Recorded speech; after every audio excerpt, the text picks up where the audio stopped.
We've been reminded that the God who really answers prayer can be expected to do the unexpected. And supposedly you wrote down part of your story or a time in your life when God has done the unexpected. And there's some people who may not hear you if you start off right with the words coming at them. Y'all got the big Bible still, some of you do with the pictures and all that. And some of those people don't do the church thing. They want to know that the God that you say you believe in does make a difference.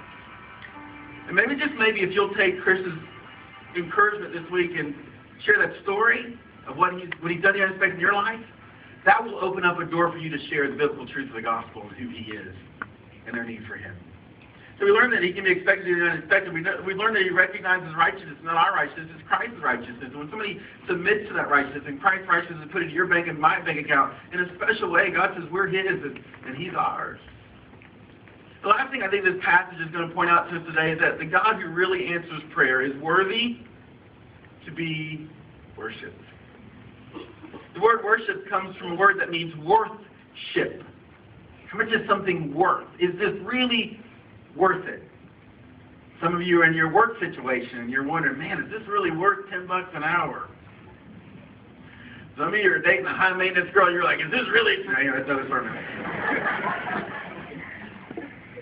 Little boy walked up to the preacher after church and he pulled on the preacher's little coat deal, and the preacher looked down and said, yes, son. He said, when I grow up, I'm going to give you all the money I've got. And he said, well, why is that? He said, because my daddy said, you're the poorest preacher we've ever had.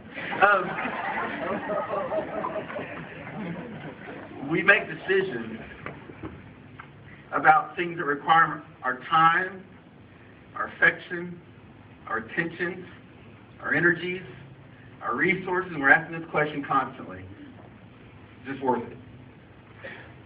Is it worth it? Daniel will be forced to ask the question, if I bow to Darius, I betray God. Is it worth it? If I bow to God, I get thrown in the lion's den. Is it worth it? Daniel answers the question by his actions.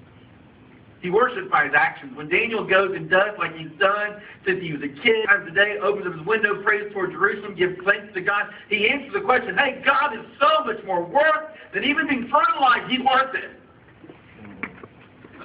Yes, he's got to answer the question now. Darius. Is this God really worthy to be worshipped?